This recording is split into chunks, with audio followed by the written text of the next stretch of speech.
आराम छु यमराज धिराज तिम्रो आराम चाहन्छु। तिमी चित्रगुप्तको बही खातामा मेरो हिसाब किताब बुझ्दै गर। जिन्दगीको भागदौडबाट अब म केही दिन विश्राम चाहन्छु, आराम चाहन्छु। तिम्रो दरबारमा त आखिर जानु नै छ। केही दिन म विश्राम चाहन्छु। केही दिन म बगरको ढुङ्गा हुन चाहन्छु। कुनै मूर्तिकारले मलाई कुदे उसैको मूर्ति बनी ग्यालरीमा रहन चाहन्छु। केही दिन म घाटको डुङ्गा हुन चाहन्छु। म बच्चाको चंगा हुन चाहन्छु।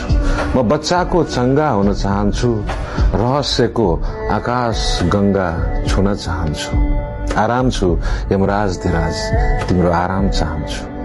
तिमी चित्रगुप्तसित बागचाल खेल्दै बस। केही दिन म विश्राम चाहन्छु, आराम चाहन्छु, विश्राम चाहन्छु।